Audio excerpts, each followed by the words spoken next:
Maserati go crazy.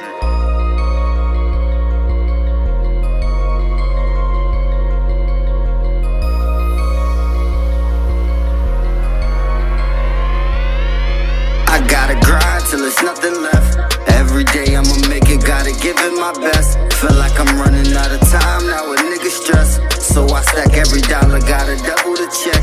And my team, we going hard, so watch me finesse. I chase a bag, ain't no time to rest. I can't stop till I got my name on it. I'm going until I get everything I want. I want a big house with a backyard with the pool in it. And a fish tank in my big house, so if we got beef, we throwing food in. I need a big car with some nice rims with the roof lit, so I can do the dash, then swerve, bitch, I went to school with. Another house up on the hill, so my mama be straight. A couple acres of that land, so my siblings could play. And if my daddy acting right, I put food on his plate. So when I finally get that chance, I'ma do what it take.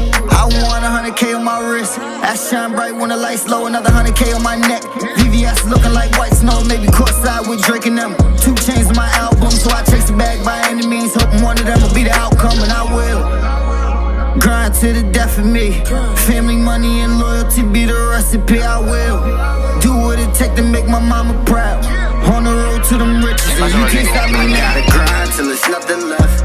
Every day I'ma make it, gotta give it my best. Feel like I'm running out of time now, a nigga stress. So I stack every dollar, gotta double the check.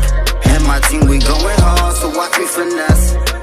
I chase a bag, ain't no time to rest.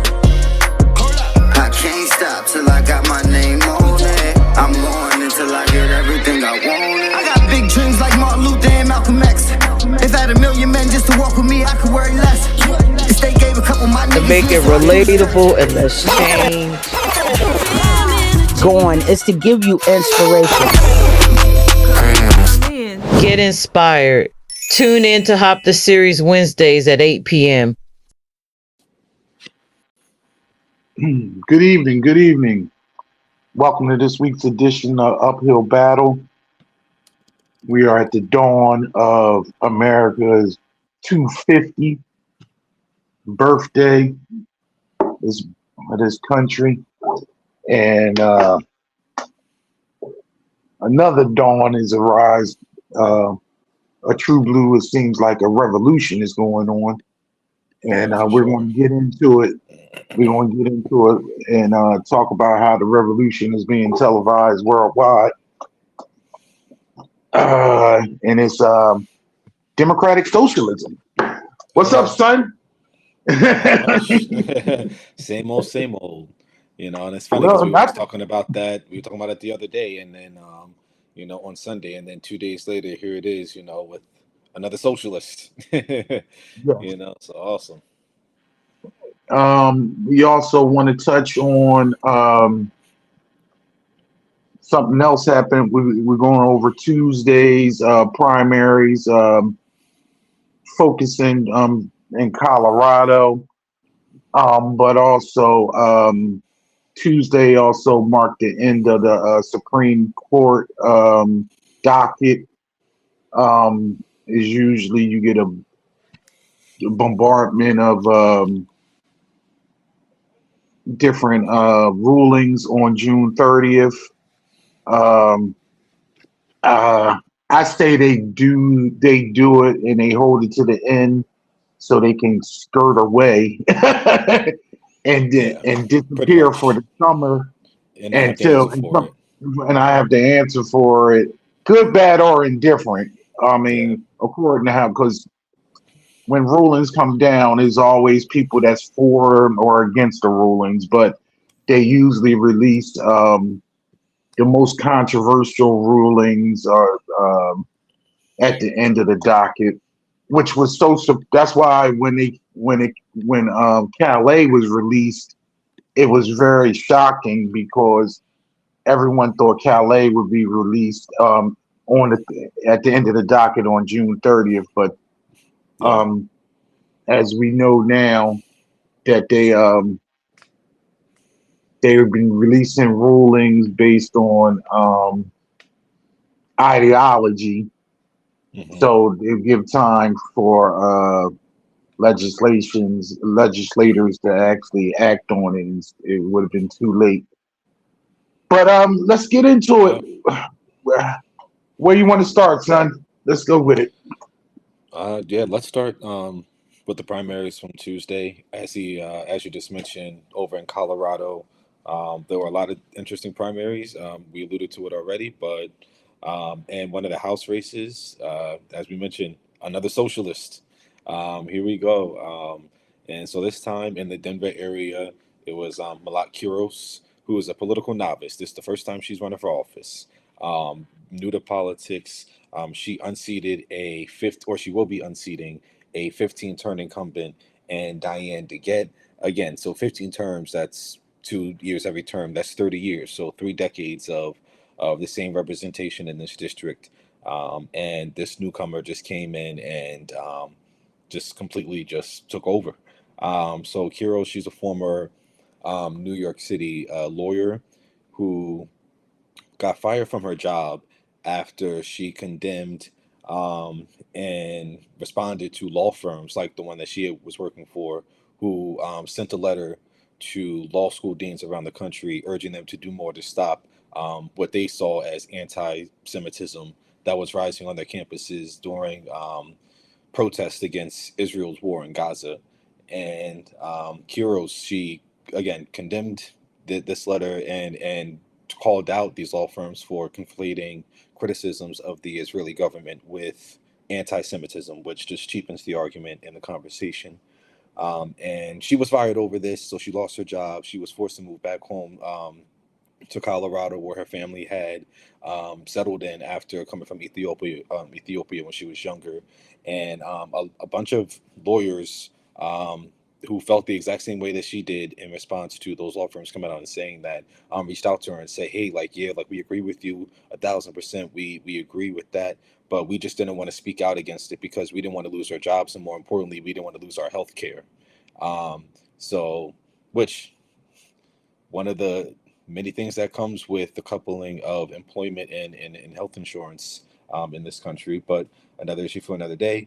But and moving back home, she started working as a barista, and she got involved with volunteering on a local congressional campaign. And that's where she really started to understand the grassroots movement that was growing in the Denver area, and started to, understand the progressive base. And the group Justice Democrats, which is founded by Cenk Uygur and Kyle Kalinske. Cenk Uygur comes from what is that? From the Young Turks, really good, progressive organization that's been doing a lot of work for a long time on more like progressive socialist issues, more so. And then Kyle Kalinske, also someone that comes from the progressive left as well. So they founded this group, and the Justice Democrats, they're a very big reason how the initial squad members got elected to Congress. So we're talking about AOC, Rashida Tlaib, Ilhan Omar, directly out of the Justice Democrat movement. But so they basically like spotted Kuros, and they encouraged her and supported her in setting up a run. And the Justice Democrats getting behind her is what kind of just like sent something off for the local DSA chapter, so the Democratic Socialists of America. And they end up meeting with Kuros, and she's new to politics. So she didn't even have a label to it. She didn't even know specifically what her politics were. But and finding out what the socialist platform was, she said, we share a lot of the same values, and the same values that I share with the DSA, the voters in Denver share these values as well. And she pointed to a couple of ballot initiatives that they were approved in the previous elections, which saw universal preschool and federal funding and or public funding in elections. So she saw that wave and said, hey, like the voters are there too, so we need a party that's going to be there. And it's actually funny because the representative that she unseated, Diane DeGette, she is, and it was the same thing that we were saying, like, and you can say the quote unquote thing, yeah, but it's the same thing we we're talking about last week with Claire Valdez and Antonio Reynosa in the New York 7. It's that, it's basically progressive versus progressive. And in this race, I mean, when we talk about the House of Representatives, there's a lot of people, a lot of members of the party that are in the progressive caucus, right? That doesn't necessarily mean that they're progressive. And there's also a bunch of situations where you can just sign on to legislation, even though you don't necessarily agree with it, but it's just good to have your name attached to it. But it's not going to go anywhere. It's not going to pass. But either way, DeGette, she is the co-sponsor in the House for a Medicare for All bill, and she has done a lot of work on abortion access, and she was also one of the impeachment managers against Donald Trump when he was tried for impeachment back in 2020. So again, she has a lot of bona fides when it comes to to the left, but it was the support of Israel, and it was the support of Israel refusing to speak out strongly against it, and also the fact that she was taking corporate PAC money. Two really big issues. And in this election, also anti-incumbent sentiments and anti-establishment sentiments also played a role in this election, and also the governor race, which we'll get into in a second as well. But basically, yeah, that's what it came down to. It came down to she was taking money and she wasn't hard enough on Israel, and she even told constituents who pressed her on the Israel issue that she said, "Hey, like if it's such a problem, don't vote for me." And basically, that's what Denver told her, and that's what they did. They didn't vote for her. They voted for Malak Kuros. And again, she's running on a very progressive agenda. She wants to abolish ICE. She wants to create a nationwide moratorium on data centers, get rid of data centers. She wants an updated Green New Deal. She wants to overhaul campaign finance laws, and she doesn't want to support, a conversation we kind of got into with Hakeem Jeffries the other day. She doesn't want to support a House leader who's going to take any corporate donations and money from corporations. And as we know, well, the Democratic Party is littered with people who are taking corporate money, but Hakeem Jeffries specifically is Mr. Corporate. So very interesting to see. But definitely wanted to highlight this because, as we mentioned, it's another socialist that's going into Congress. This is coming off of, again, like we mentioned, Chris Rabb. This is coming off of Daralisa Evliya-Xavier. This is coming off of Claire Valdez. And we already have AOC, Rashida Tlaib, Ilhan Omar. We already have people on the left that are in Congress. So we're just adding to the numbers, and it's going to be very interesting to see how things continue to shake up.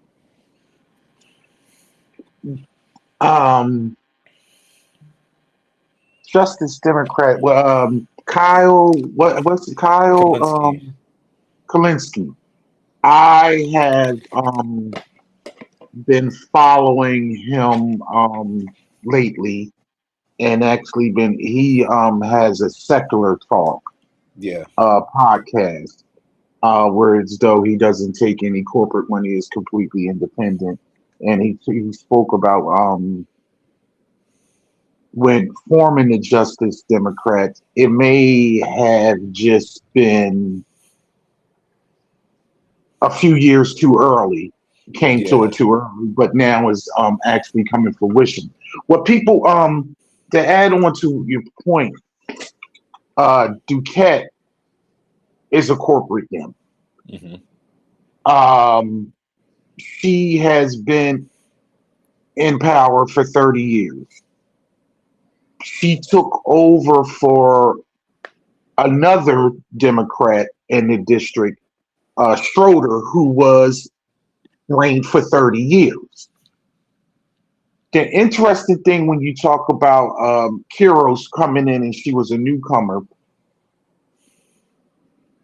and this is what I believe is a revolution in a sense, whereas though I want our audience to understand when it comes to politics and when it comes to being in the House and being in the Senate, seniority and time means a lot. And a lot of times when it comes to local politics, the reason why this was one of her first real primary challenges, because one, out of respect, it was other people that wanted the seat, but out of respect, they have been asking her to retire. So they didn't actually primary her. It was other people in line that wanted the spot, but they feared going against her out of respect. At a certain point, and I love this. That seniority has to go out the window. Yeah. If a person is not delivering for you, it's the reason why Congress comes up for every 2 years. They need to deliver. This is your closest direct representative. Mm-hmm. It is your district. It is your local person. So, for one, over 90% of her donations were from corporate donations. Mm-hmm. The opposite of Kit Rivers, though, and we'll discuss this with the Senate race that was in Colorado too, when there was another DSA. Well, she was DSA. She wasn't back, but she was aligned. Mm-hmm. And I believe if she actually stayed with the DSA, she may have actually pulled that off because she only lost by 10 points. By being outspent 10 times the amount that she spent. But back to this, this is a totally big blue district. This is a very progressive district. But this woman has been in Congress for 30 years, but she's a back of the bench person. She didn't really deliver any type of legislation though. Mm-hmm. That's the point, and that's what she was picked apart. She was been in office for 30 years, but she wasn't part of the. She wasn't part of party leadership or anything. She wasn't part of the House leadership. She didn't make a. I mean, she was respected because she was incumbent, but she was in a safe district, and she basically just didn't have to try hard to keep her seat. And that's why this up and comer, a person who was born the same year she took office. So, and she's very good. She's very, like you said, she was a lawyer who she believes in what she says. Yeah. To the point where as though she basically gave up, got fired because she refused to take down her letter, defending protests, and they told her take it down or she was going to lose her job, and she lost her job. Yep. And one of the things that you have to love about somebody is because they have the integrity to the point where though people use financials and healthcare and things like that against you, so whereas though you can be complacent, and she refused to be complacent. And it was just her moral fortitude. It wasn't designed so it's like, I'm going to do this and then I'm going to go run for Congress. She became a barista. Yeah. She came back and became a barista. So I will say, and like I said, it's a solid blue district, so she'll be going to Congress. Yeah. And I do, and this is moving forward, I do expect her to have some type of big type of primary challenge in 2028, because it was plenty of people that wanted that seat that shied away from it because of respect for DeKalb. But it was interesting, and it was I think they're still it's not official, but it's going to be close after the it was still, last time I checked, it was still like 28,000 votes that need to be counted. Yeah. But she should probably win by close to 10 points. Yeah, she's trailing right now. And yeah, like I said, she conceded and everything. Yeah, so it'll be interesting to see where it finally, like you said, shakes out. But I got another victory for another victory for the left, another victory for the socialists. And again, this is the direction, Democrats, listen to what your voters are saying.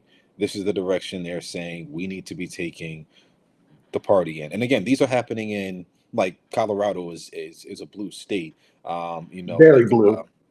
Republicans haven't won a like statewide office or anything since 2016. They're not relatively competitive in that state. Same thing with Philadelphia. Same thing with New York City. These are blue pockets, but it is telling you where the base of the Democratic Party is. So listen up. And also, what I found that was interesting, if we want to move over to the Senate race, Yeah, go ahead. The incumbent Senator John Hickenlooper, how do you pronounce that? Hickenlooper. Yeah. Hickenlooper. He won his race against the challenger, Julie Gonzalez. I believe she was a state representative. I believe so. Yeah. He won 55 to 45. Mm-hmm. She used to be a DSA member, but I believe they said she let her membership lapse, and she didn't actually have the backing of DSA. And when I say the backing, I mean they are very organized. Yeah, the party infrastructure. Yeah. The party infrastructure. Oh, funny story about that. I was watching a video that day during the primary, and of course, Chris Rapp wound up coming out there to support. Chris Rapp was out there, and Claire Valdez, she came out there, and of course, Hassan Piker and everything. And this is the thing with these DSA candidates. They go around stomping for each other. So they actually were out talking to constituents. So they're having a conversation with this person, and they're telling them what they stand for and what Carol stands for. And they wind up, and the person said, it's me and it's two other people and two other voters in the House. We have 3 ballots at home because a lot of Colorado is, they mail your ballots to you. And they wind up convincing these people to go home, get their ballots, and vote that day based on their policy and talking to the constituents. They have they phone bank. They knock on doors. During her speech, she was talking about how they knocked on 115,000 doors. They had over 500,000 calls to people regularly throughout the primary season, up and into the last week. So people were engaged. Their groundwork is what has been putting this into play. This is something that a lot of people, that's how they brought a lot of young people. When we looked, I don't know if you saw her party when they was doing during the election, it was packed. And it was a bunch of young people, and it looked like a house party. They're playing music. They are just in there. And this was like, soon as the first drop at 7:03, they went crazy because they knew she was going to win because she had a lead when the first returns came in. And the way they anticipated was that she would be behind and she would pick up momentum throughout the night because young voters vote later. Yeah. But she had already had a lead from the onset. So it was very interesting. But we're switching over to the senator race. Mm-hmm. Hickenlooper, he won 55-45 over Julie Gonzalez. But this was the interesting part. He spent $8 million. This is name recognition. This is the incumbent, and he spent $8 million to win this primary, whereas though his opponent only spent $800,000, Mm-hmm. and she came within 10 points. Also, there were no debates. There were no No debates debate. in this primary. Yeah. No. This shows where the electorate is at. Whereas though somebody can spend 10% less and just based on their message get across, and it's very difficult to be the incumbent, and it's very different to be somebody that's already with the establishment and has the money backing. But this shows, and in the Senate, big time, because this is once every 6 years, and name recognition is a big deal. Yeah, a big deal.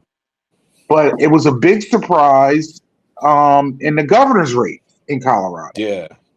Yeah, and like you said, and that also came down to, or we thought it was going to come down to, name recognition. And this one is interesting because there was two basically people who had to get elected statewide. So the Attorney General, Phil Weiser, he was going up against the current Senate sitting senator, the other one, Michael Bennet. Michael Bennet, you might remember him. He ran for president back in 2020. Only briefly. He was not very successful at all, but he did run for president very briefly back in 2020. He was running for governor, and he lost against Phil Weiser. And it's funny, Bennett, he had the backing of the entire House delegation from the state. He also had a lot of money behind him. He infused some money personally into his campaign as well. He's personally rich. He's personally rich. So you have that. You had better name ID and recognition, again being a senator. Like you said, they only run every 6 years. So he had that, and he wasn't on the campaign trail as much as Phil Weiser was, because again he's a sitting senator, so he had to be back in DC for a lot of votes. So he just didn't have the time that he would have wanted on this race. But Weiser, again being a state official, he was always there. He was always home, and something that they credited him with is that he would travel long distances to some small counties just to give very short and brief like speeches or like meet and greets. However, he would make the time to go out there and be with the people. So that's something that they credited with the race. And again, this is just interesting to point out, because it just goes into the anti-incumbent, anti-establishment sentiments that it seems to be, driving across the country. And this is the same thing, and we talked about this before, that happened in 2024. Even though Donald Trump had previously been president, a lot of people saw it as a change election, and I saw Kamala Harris being, basically the incumbent. You're a member of the sitting administration, you're the vice president, even though you're no longer running alongside Joe Biden, you're basically running on his record. And she was basically running on Joe Biden's record. And there was anti-incumbent sentiments there, and it transcended onto a lot of these primaries that we already seen early in the elections, primary season this year. And no different than in Colorado with the House race, and here now as we're seeing with the governor's race as well. So very interesting to see where the Democratic Party is at. Again, the base of the Democratic Party is at, and it's going to be really interesting to see how the establishment and how the party at large responds to this. And we talked about this on Sunday already. We already know how some people in the party are responding by saying basically that these candidates basically should just go start their own party, and that they're not really Democrats. They're not really a member of this party, whatever the case is. But that's obviously just cope, and it's just the new boogeyman to point to. But eventually they're gonna have to settle on either a message on why they need to be better, or why this is happening, or they need to just actually get with the program and switch up their message and actually start getting behind candidates and people that actually do support a vision for the country.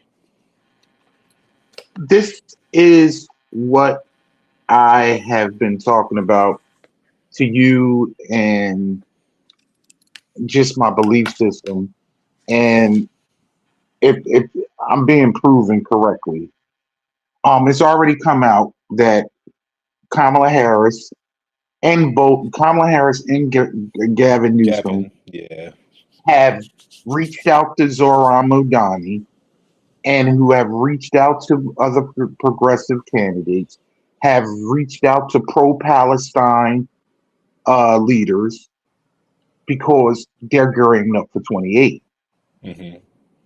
One of the things that we done spoke on here before and we talked about is Democrats that want to be pragmatic, they're going to listen and get pushed from where the winds are blowing when they don't actually truly, they're not neo liberal, you know what I mean? Yeah. Like they're not neocons or neo-lib. So you can push them. And of course you're going to get pushback from corporate Dems. But at a certain point, whereas though if the electorate is moving in a certain way, they are going to have to come to a consensus and have these conversations. That's the whole point of being a big tent and actually having people. There is no, you know what?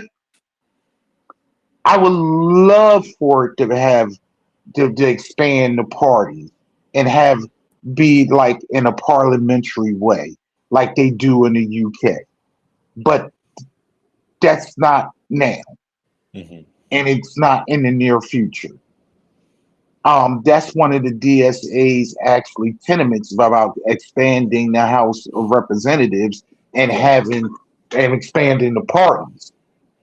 So you can have, like we spoke on our previous show, why you live, and same with me and same across the country, why do you live in a district when it's basically 5 districts, 5 neighborhoods, 6 neighborhoods, and one district being represented by one person, when those 5 different neighborhoods may have definitely probably have different issues that need to be combated. Whereas though if you expanded it, whereas though each neighborhood had their own representative, mm-hmm. you know, but I digress. Yeah. It's very interesting, and it's going to move towards. November is going to be interesting, and then we still have some key races that's coming up in Wisconsin. Mm-hmm. There's a progressive in Wisconsin that is I'm sorry, she's a socialist. A socialist in Wisconsin that's going for governor. And she is actually running against Barnes, who was the lieutenant governor over there. But it is a woman.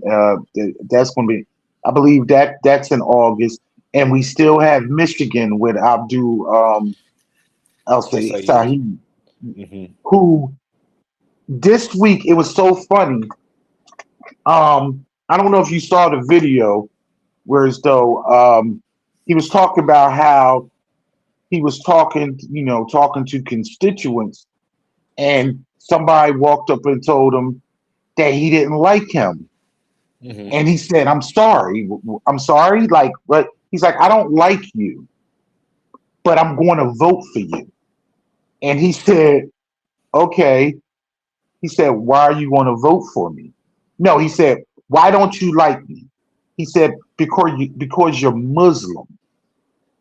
But I think you want me to have health care. And he said, I do want you to have health care. He said, That's why I'm going to vote for you. And he responded, you don't have to like me. You have to like you. You need to vote for policies that's good for you. Don't vote for a politician because you like them. Mm-hmm. Vote because they're going to do something for you. I need you to like you. Mm-hmm. And that's the whole thing.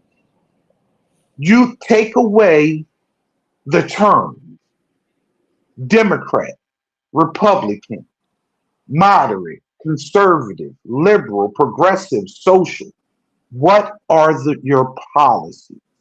Mm-hmm. Does those policies align with me and what I need? What do my people need? What my family? What's going to work good for me? Mm-hmm. We get caught up, and this is what people do. This is how they do this to you. I can say that I'm a progressive, and you can a liberal, a socialist, a communist, or whatever. It doesn't matter. Which we already stated in previous shows. They say Joe Biden was a communist or a socialist. Yeah. They said Obama was a socialist or a communist. If you're a Democrat or you're always going to be a communist or a socialist, and they're far from it. Listen to the policy. Mm-hmm. When you're talking about a candidate. What happens too many times is we get caught down in these culture wars. The Republican Party never talks to you about policy. Mm-hmm. They're always they're Freddy Krueger. It's a nightmare on Elm Street. They're always getting you to point at this one and that one, stating that this one is about to take your jobs. This is the reason why you're doing bad. This, that, and other. So, whereas though you always have to point fingers and then you never actually do what they supposedly say you're supposed to do and actually, look at self. Mm-hmm. And don't actually look at the policies that we're going to do. Lyndon Johnson said, I can make a white man be upset with blacks and still pick their pockets. I'm kind of, and I'm just doing it because if you're worried about this black man taking your job or being successful or doing this, that, and other, you don't pay attention to the daggone person that's above you just taking everything from you. Mm-hmm. And it's obvious. That's the whole system that's going on. People talk about socialism and capitalism and free market capitalism when we actually do not have free market capitalism. When people say that they're capitalists and they believe in capitalism, that is not the capitalism that we abide by in America today. This is a corporatism. Free market capitalism is mom and pop stores. Mm-hmm. Where are the mom and pop stores? That's entrepreneurship, whereas though it's competition. Where competition is actually, I was having this conversation. You live in an area where it's actually competition. And when we went to Arizona in February, I came up to New York, and I was so surprised. But this is real free market capitalism. I stopped at a food truck to get a bagel sandwich. I just wanted a bagel sandwich, egg and cheese bagel, because I always best bagels is in New York. And I was so surprised that egg and cheese bagel sandwich was still like $4.50. Why? Because competition. It was, and this was right outside of Madison Square Garden. But half a block up, there was another food truck with bagel sandwiches. And then 2 blocks over, it was another cart because of competition. It was not a monopoly. So all the prices had to stay low and stay in competition so they can get the business. Hmm. That's real free market capitalism. It's not actually with corporatism, which what we have, whereas though corporations are the actual ones that reap the rewards of socialism because they get kickbacks and tax breaks from the government, Hmm. and to the point where as though what you have these it's corporate welfare because how can somebody actually work at Walmart or Target or Home Depot, these corporate large overlords, but they Hmm. still have to be on some type of subsidies and have to be Yep. on SNAP?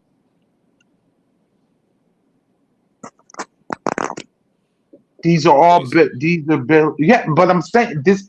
So the capitalism that you people talk about doesn't actually exist anymore.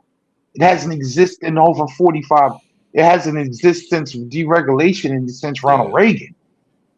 And we need to dig into once these primaries are over, we need to really dig in and talk about the economics and the history because so you can see the difference and what actually is going on. Um, Yeah. did you have anything else for any other of the primaries? Well, No, no, just the ones in Colorado that I was looking at for this week, and then the Supreme Court stuff. Yeah. well, let's go on to the Supreme Court stuff. It was many, Yeah. many rulings. Court to where you sit. Well, I was good with I was good with like two of them, and then I was just depressed about Yeah.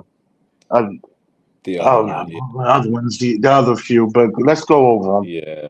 All right. So there's three that I wanted to highlight.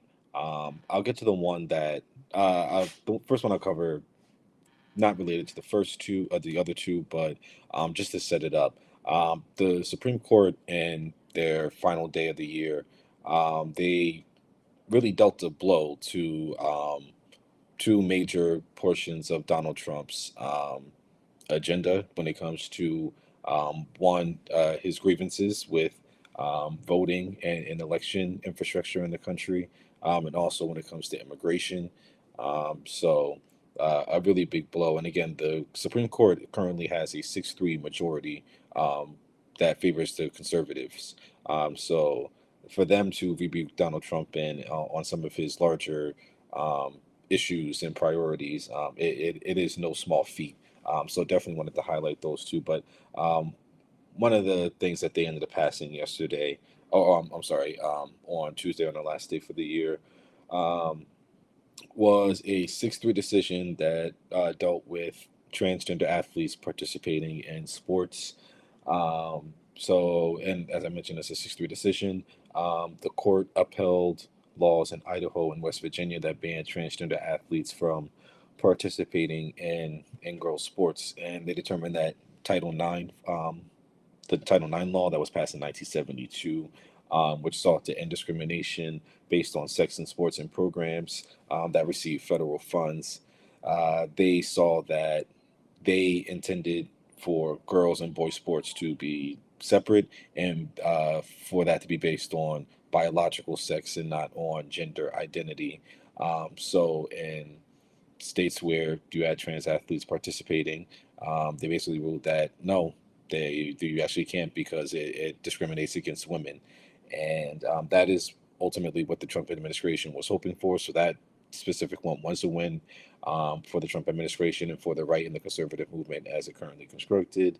But it was interesting because Brett Kavanaugh, one of the conservative justices on the court, um, basically in explaining his decision, he outlawed that basically this issue should be up to the states, and this decision doesn't affect, say, California's right to have transgender athletes, be included in girls' sports. And it's interesting to point out California because the Trump administration this time last summer sued California for allowing trans athletes to compete and girls sports, and they're threatening to pull millions of dollars in education funding from the state over that ruling. So yeah, so just interesting. Well, not surprising, but interesting that the Supreme Court ruled on this. But again, not surprising given sentiments in this country, specifically on the right. But again, with the 6-3 majority on the court, it was almost certain that once they decided to take this case up, that this is how it was going to end. I don't know if you had anything on this one. When you dig into it deeper, and this is a repressive court. Many say, and I will ultimately agree, I won't see it, and you probably won't see it either, but this court is going to be looked back upon just like the court that had the Dred Scott decision. Mm-hmm. I'm getting into that This too. court is not on the right side of history, but what they tend to do, like what you're saying, they're pushing it back to, they basically punt it. This court, many times, when they send stuff back to the states and say they're originalists, but they're also hypocrites to their originalism. For instance, we'll get to the birthright thing, but with this decision, so 27 states in the United States have transgender bans. So they're basically saying, hey, if that's what you want to do in your state, fine. But if you allow transgender, if that's what you want to do in your state, fine. It's the same thing. They didn't put a federal protection. Just like where though they'll say, we did not outlaw abortion. Yeah. We pushed it back to the states. There is not a federal law or anything to cover it. It's the states have their rights and they can mandate what they want. So it's almost like no harm, no foul. Like, okay, we're not doing anything. But they basically didn't save transgender athletes. Not even to mention, this is another one of those wedge issues that has nothing to do with the gas. It has nothing to do with the economy.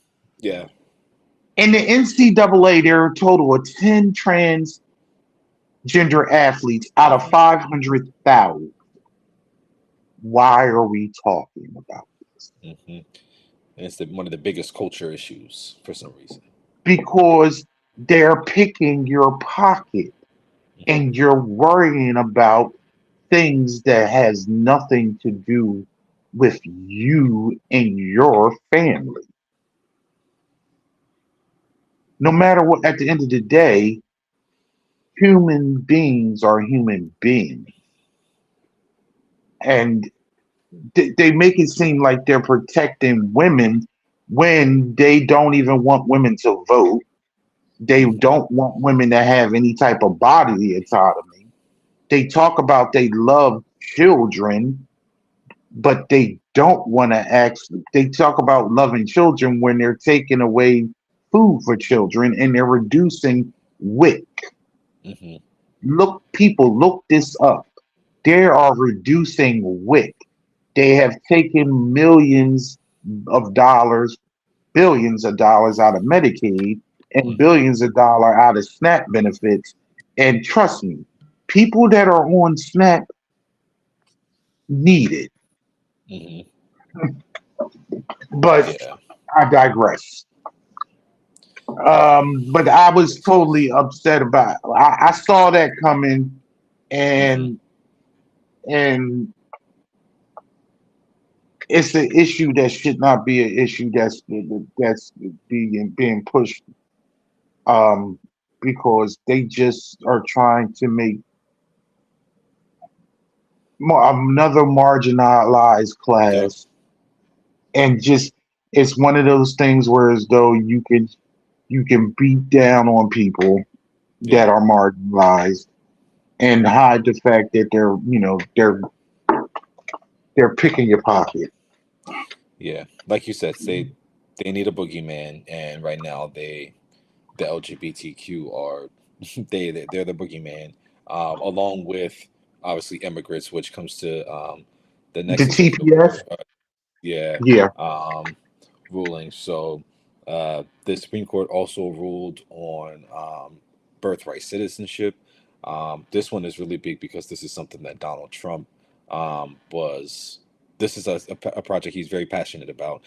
His first day back in office last year, he issued an executive order that was aiming to, what was it called, to protect the meaning and value of United States citizenship.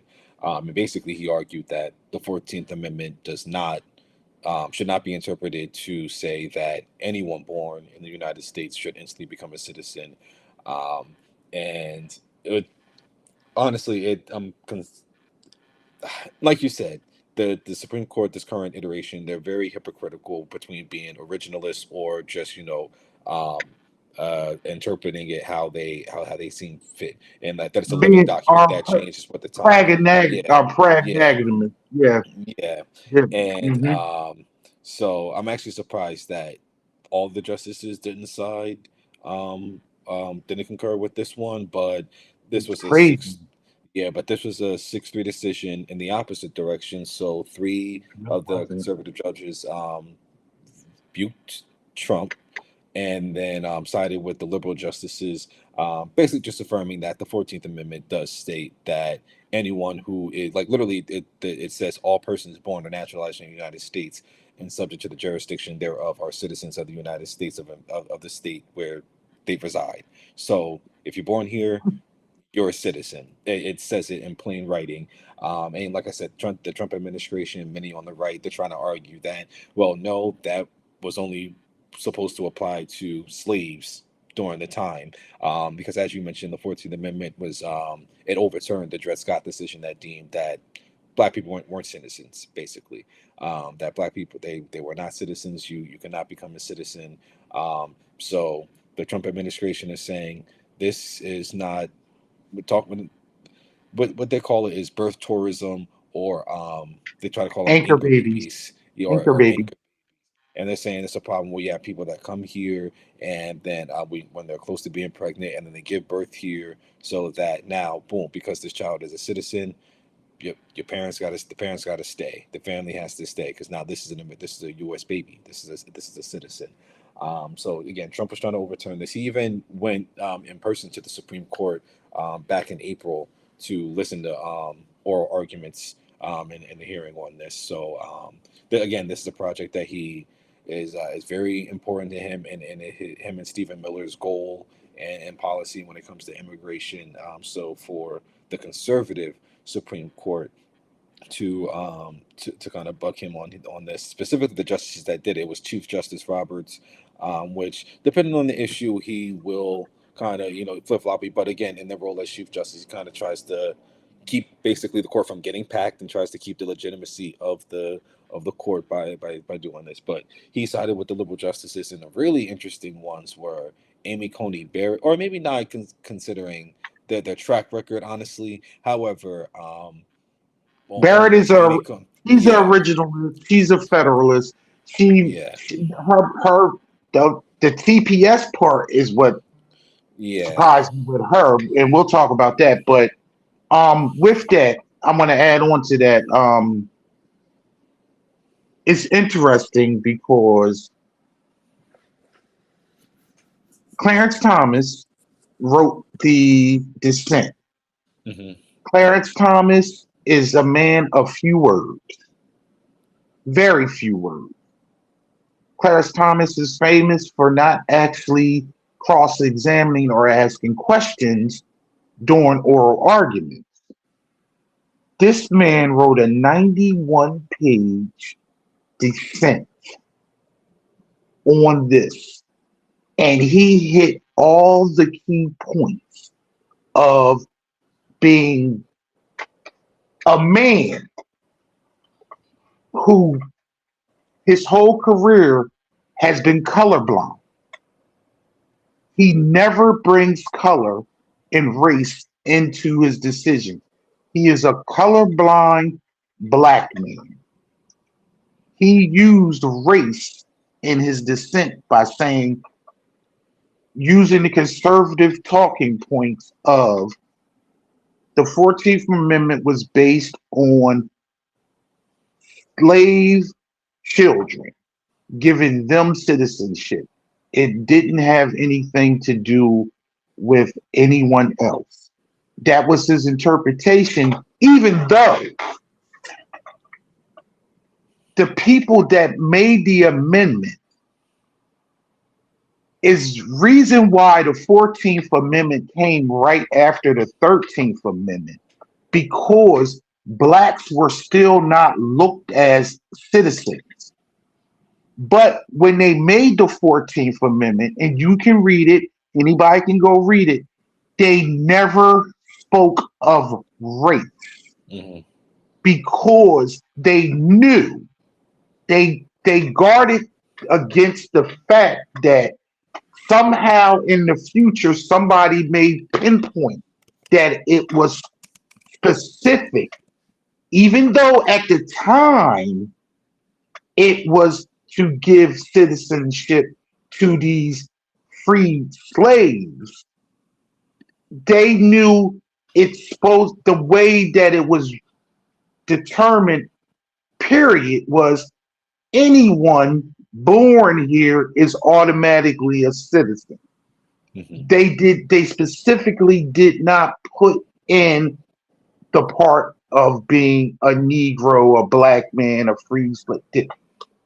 Any person in jurisdiction, and they expounded and said the territories that were under the United States rule, you are a citizen.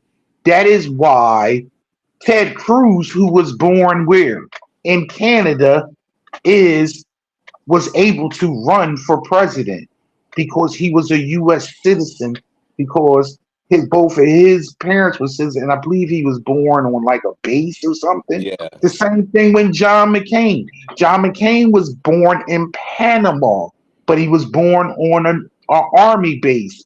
So he was a U.S. citizen, so he could run for president. The greatest thing is Justice Ketanji Brown Jackson actually wrote an opinion to counteract Judge Thomas's opinion. And the reason that was so important is because this is history. Opinions are written down and kept. So she counteracted his. So in the future, when they look back and they look at his 91-page dissent, he point by point dismantled his whole opinion to counteract it, so it can be shown in the future when people read it that it was pushed back, and how she dismantled it was just a master class. And I would ask somebody, for those people that are, interested in stuff like that, read her opinion, slapping down, and she named Judge Thomas by name and went point by point and dismantled his whole argument.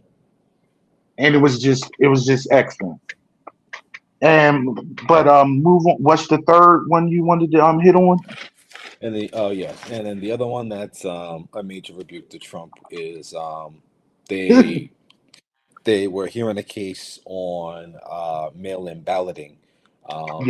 One, unlike the other ones that were 6-3 decisions, this one was 5-4, so it was a little closer. It was a decision, and Roberts and Amy Coney Barrett joined the liberal justices in this decision, and they upheld state laws that allowed for ballots that were postmarked by election day, but that arrived after election day to still be counted within the election.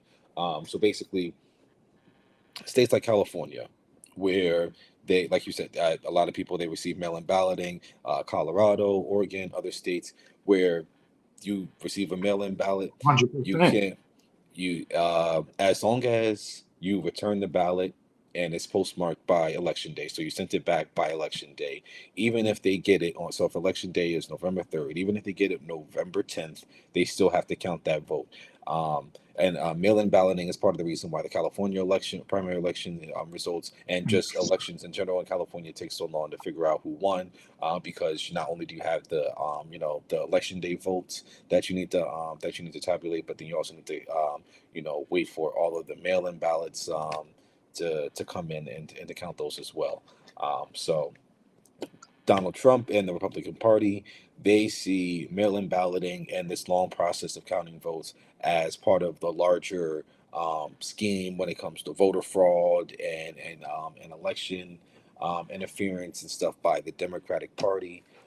So Trump, he even though he votes by mail in many of the past elections, even though he does vote by mail, he continuously calls out mail-in balloting and mail-in voting.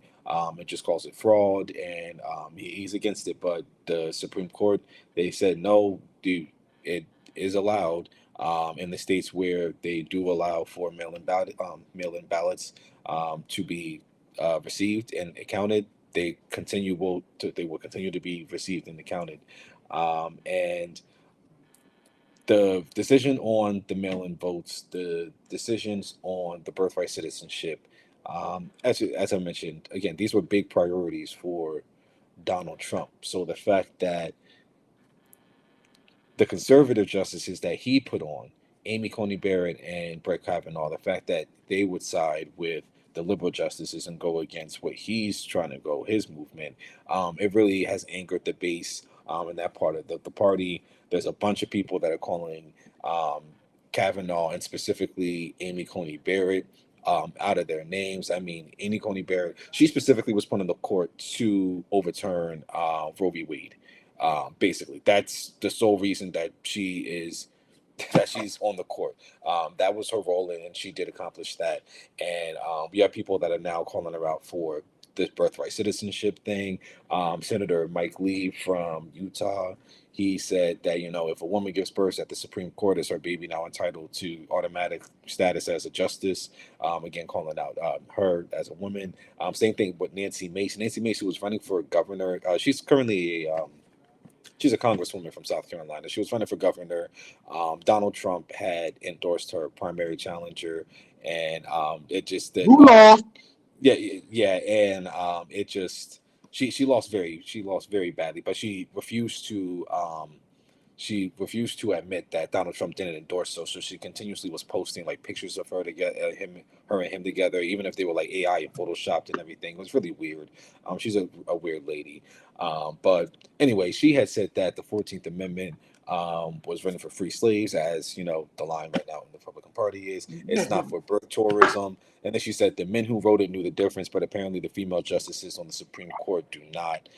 Again, another shot at her. And then even the college Republican chapter of the law school that Amy Coney Barrett went to at Notre Dame came out against her.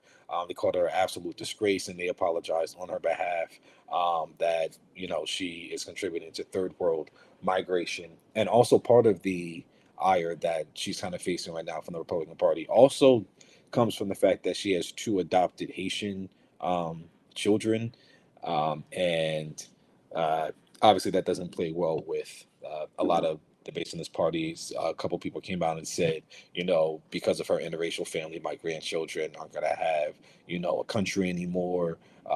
Just really, really bad, despicable attacks. But again, that's what this portion of the party has become and what they are. And it's funny, they even called her a DEI hire. So everything is coming full circle. It's just one time. All you have to do is go against what they believe in and what they want one time.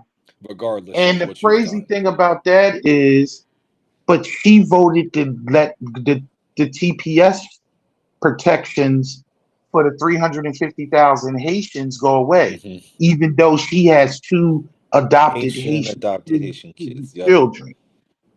So this is where the hypocrisy comes in. I can be, this is my thing.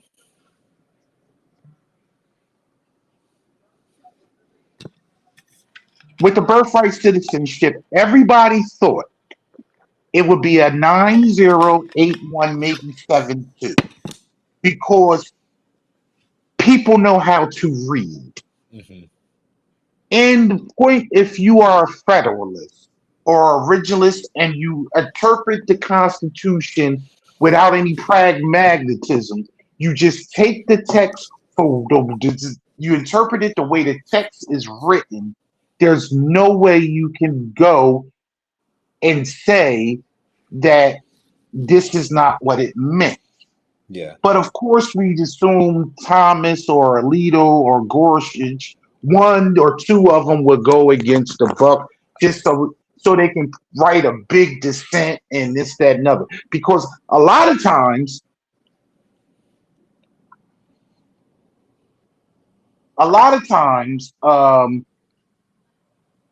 the dissent is so powerful. That's what people like to read. And that's what actually goes through history. But to have three of them, and actually it really was a 5-4. Because Gorsuch played both sides.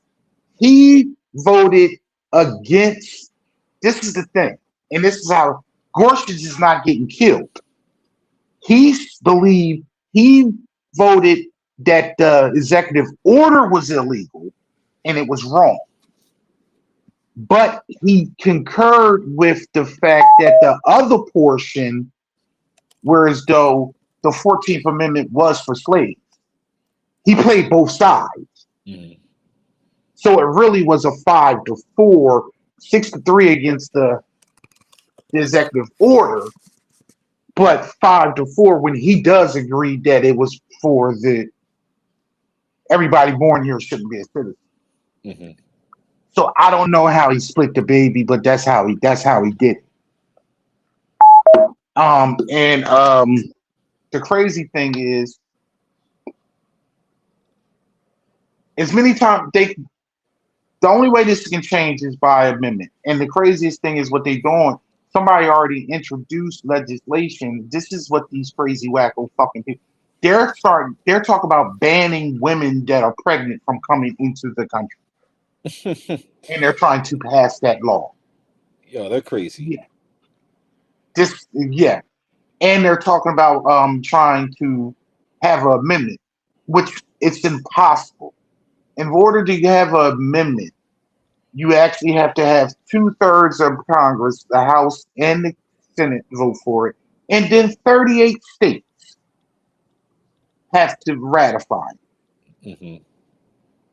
Birthright citizenship, no matter how many times they bring it up, it'll be generations before it could actually be any type of shot down. Even though it's been the land of the law of the land, the law of the land for over 100 some odd years. Yeah. And it'd probably be another 100 years from now before somebody else try to strike it down. Mm-hmm. But I digress. They're already talking about with that TPS, the plumber that runs DHS, Mullen, Mark is already asking for Haitians to start the self-deport. Mm-hmm. And what people don't realize is these people have been here because this country has made their country unstable.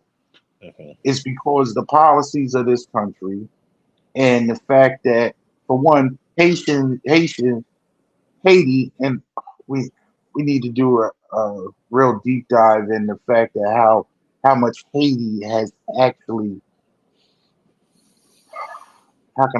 Haiti's independence actually built America up.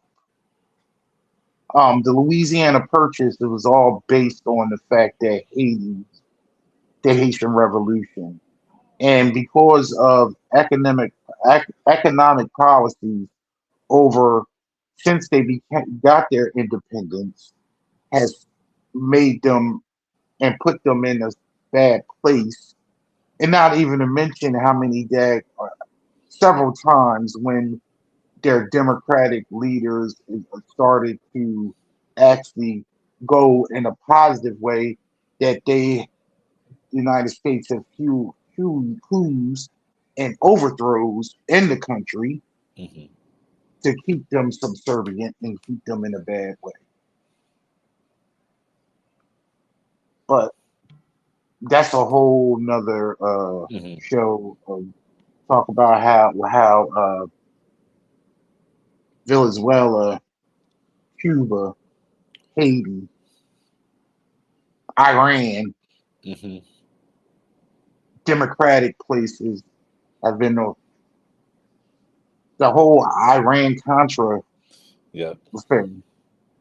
We could sit here all day listing countries of that we toppled, that we interfered with, that we tried to coup, that we caused turmoil and inflicted like decades worth of economic hardship on. It's like you said, literally we could be here all day doing that. But it's nasty what they're doing to the Haitian population right now. And as you mentioned, Amy Coney Barrett, come on, you have Haitian children, and for this to go down, it's like, where's your backbone, where's your spine, and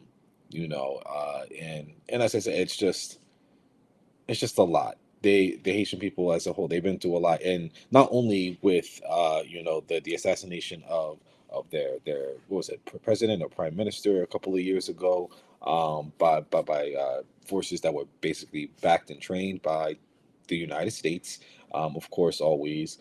Between that, and then you had the devastating earthquake that happened. What was that, back in 2011, 2012? It's just again, they're refugees for a reason. They're here for a reason. They're not just here to whatever, eat the cats and dogs or whatever they wanted to say during the presidential election. It's they came here in search of opportunity and for a better life.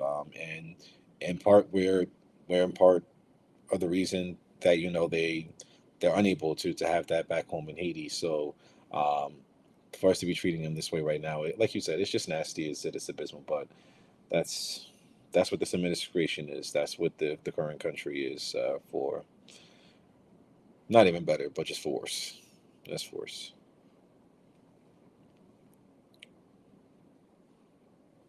You're muted. We don't hear you. Oh shoot, my bad. I muted me. Okay, I'm sorry about that. It's all based on hatred. It's all based on the fact that it's still is the same thing. You point to the fact, even the fact that these people that have been here for 10, 12, 15 years, they started families, they work, they pay taxes, and when you talk about an area like Springfield, Ohio, whereas though it's a very high Haitian population, and they work in manufacturing, many of the people that have these plants, they love these people. They one of the guys said, I have 30 Haitians working here. I wish I had another 30. He said, they come to work, they do their job, we have no problems. Many of the daggone locals, this is what this white man said.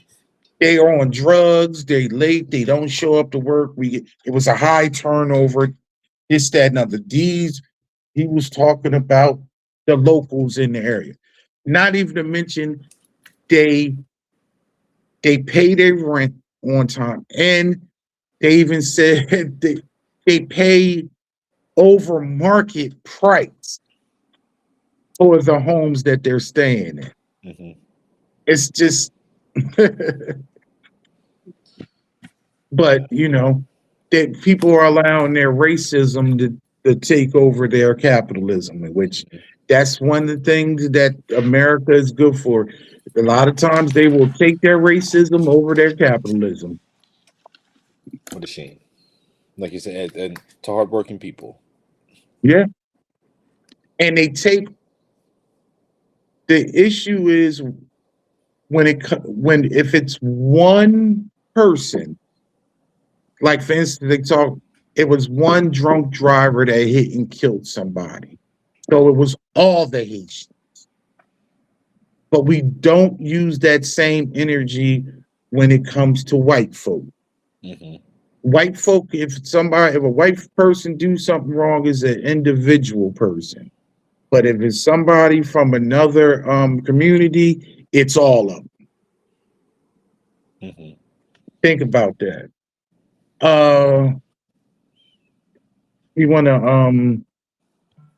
You got something you want to hit before we get out of here tonight? Yeah, I mentioned it on Sunday, and something that you had hit on previously. We're about to celebrate the 250th anniversary of the country on Saturday with the 4th of July, and I'm going to DC this weekend. We'll go tomorrow, and I'm gonna check out some of the stuff that they have going over there, and it's interesting. I don't know if you saw it, but there are some members of the House, Democrats, obviously, that they've been looking into the Freedom 250, which is a public-private partnership that Donald Trump created via executive order last year. Basically, that he charged with putting on events to highlight America and to celebrate the 250th birthday for the country. But the thing is that Congress back in 2016 had already created a nonpartisan commission that's called America 250 to do the exact same thing. So again, Congress has America 250. Trump created Freedom 250. Freedom 250 is what brought us that UFC fight that happened on the White House lawn last weekend, or a couple weeks ago, on June 14th, the president's birthday. Coincidence? No. So behind that, behind the state fair that they have going on currently right now at the National Mall. That nobody's at. That absolutely no one is at. And also they're coming out with some kind of like Patriot Games, which is going to be for like the top high school athletic top high school athletes. That's going to happen sometime in August. Which basically just sounds like the Hunger Games. Is basically what that's going to be. But anyway, so this group of House Democrats, they were looking into the financials and everything that went with Freedom 250, like what exactly is going on with it, and basically what they found is that Donald Trump is using it to launder money to basically loyalists and people that have helped him in his campaign.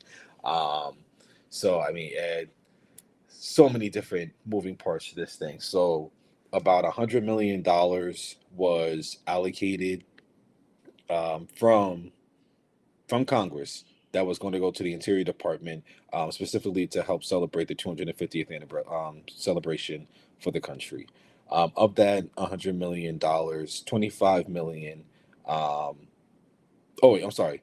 Of that money, most of it was supposed to go towards America 250. So the congressional committee that was put together to celebrate the country. Only $25 million so far has gone to America 250. All of the rest of it has gone towards Freedom 250. And then a separate report found that $100 million have been funneled directly to projects, events, and entities that had ties to the Trump administration. Specifically, tens of millions of dollars went to a company that helped Trump organize the rally that happened outside the Capitol on January 6th. So what this is showing you is what we already knew. Again, Donald Trump hosting a UFC fight on the White House lawn on his birthday. Him wanting to basically taking over this entire like concert festival series thing that they had planned for the 250th celebration this weekend. A bunch of artists started to pull out because it's not a celebration of America. It's becoming a partisan political event. because he's scripting. There's certain artists that he wants to insert. He wants to insert in a bunch of speeches. He wants to basically make this entire event about himself. Which, if you paid attention to anything that he's ever done, it's always been about himself.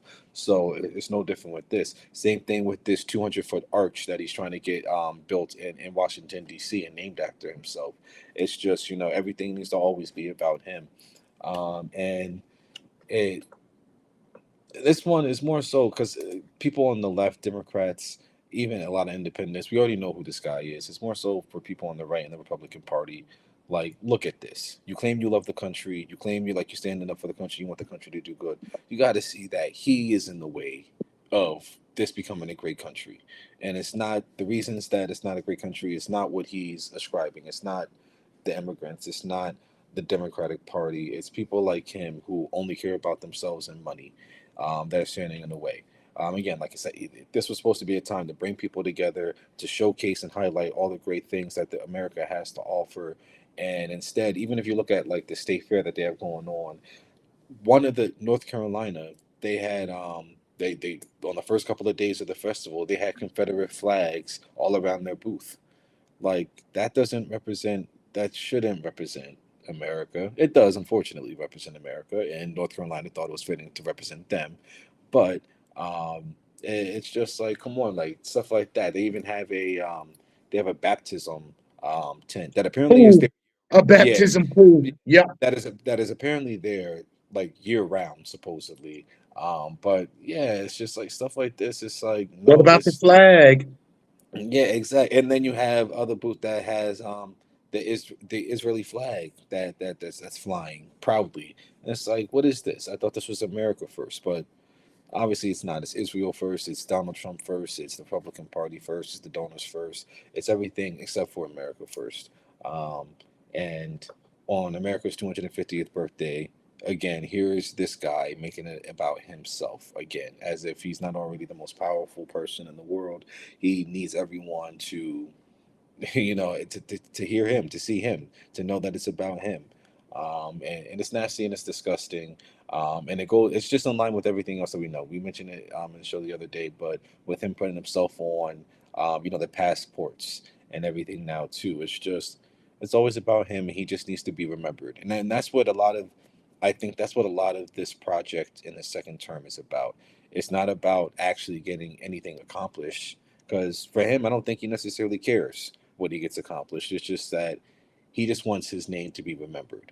So, yeah, sure. You want to go ahead and knock Gaza off the face of the earth? Shoot, as long as I get my resort in Palestine, that's fine. As long as my kids are able to get their homes in Albania or whatever that they want, the resorts and islands and stuff, yeah, that's fine. Go ahead and do what you want. I got this $220 million plane from the Qataris. Cool. Thank you. I appreciate it. All that stuff. It's nasty. It's gross. And we need to get away from it. Not to even mention, when you talk about the plane, they had to actually spend $500 million to retrofit it and make it into airport. Yeah.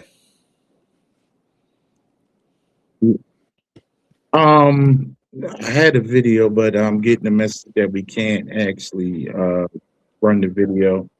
So I'm going to spend the last 3 minutes. I was going to show that, but we'll show that on another time. I want to hit on something that has to do with this is going to be controversial, but you should probably expect that from me now, because you know how I feel about it. I often, not for religious reasons, not because I often say that I've been woke since I was 16. I've been woke for about 30 something years. I was woke before the term woke came about. I do not celebrate conventional holidays that this country's had. And people will say that as though I hate America. I want people to understand there's a difference between patriotism and nationalism. Mm-hmm. I am a patriot. The part of having free speech and being a patriot is actually calling in question your country's and call your country into question when they're not living up to the doctrines that they actually subscribe to. A nationalist blindly just says America first, I love America, and you just follow along with whatever they're doing, and you just roll over and stay quiet. I often have always said, and many times, and it gets, I tell people, and it gets uncomfortable when it's a white person when I say I don't celebrate the 4th of July. And when they dig deep and they like, oh, no, it's not for religious reasons.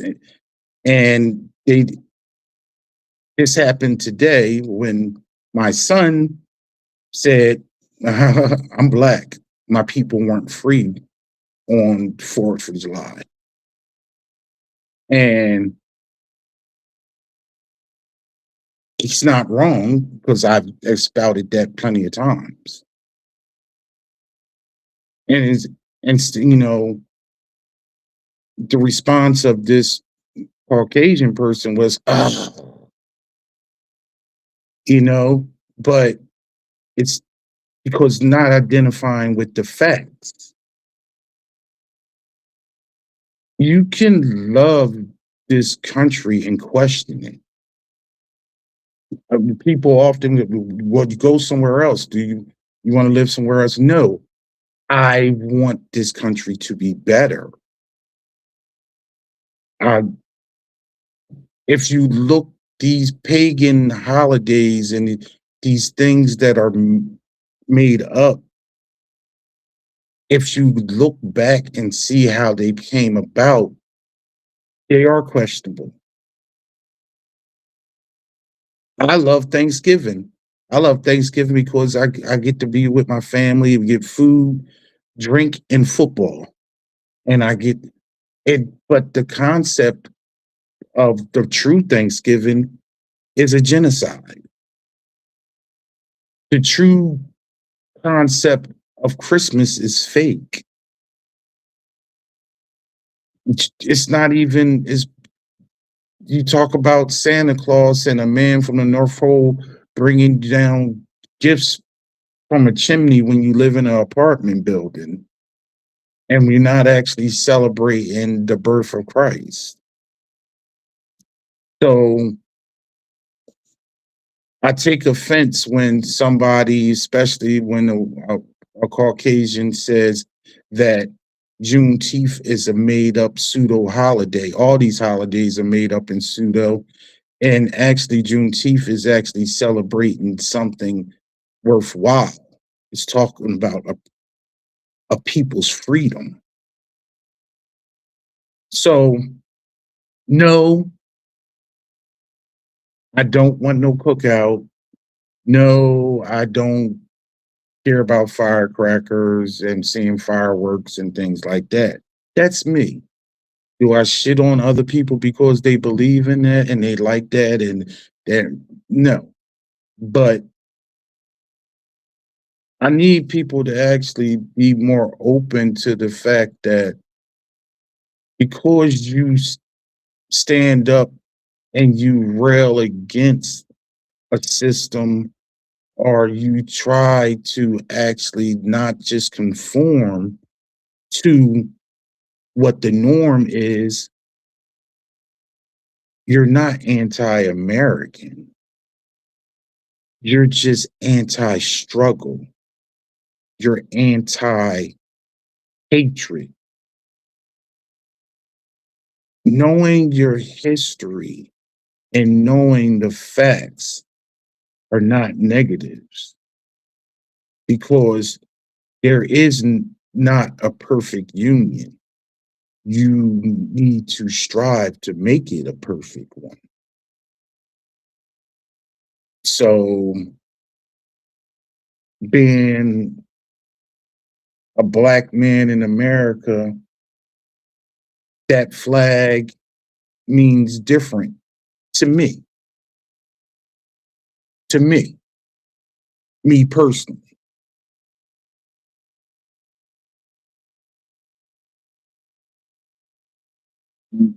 Many people in my family don't see it the same way. Many people, we're not a monolith. It's just different to me.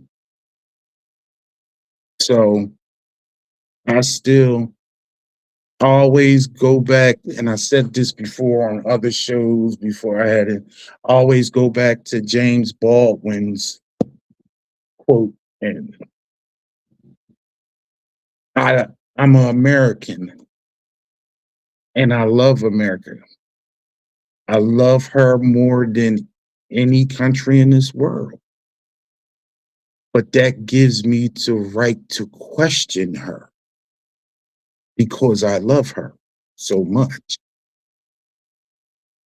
That's true patriotism. In this short 250 years, my people have only had freedom for 60 of it. And then in the last 10 years, this country has pushed and scrolled back those freedoms. So no, I'm not just going to sit here and be okay with it and just stand for it and be happy and celebrate its birthday. Actually, it's time that this country start living up to what those words actually say. And with that, we're going to end the show. And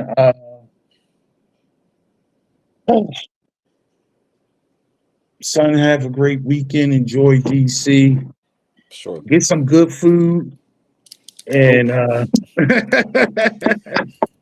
be safe out there. And we'll see you next time. Hopefully, we gave you some good information. And hey, read these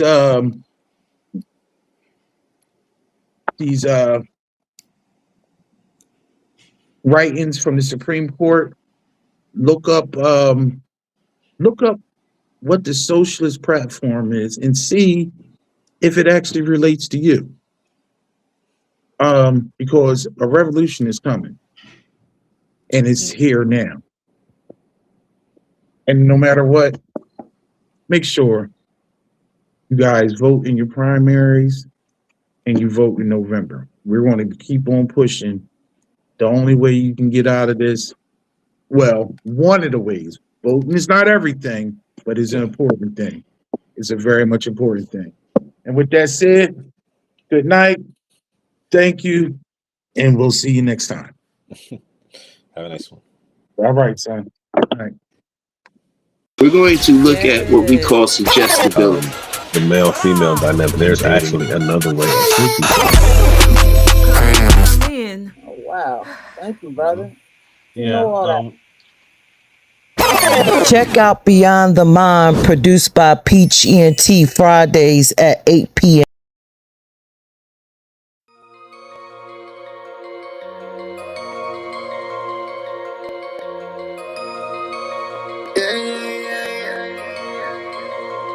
Maserati go crazy.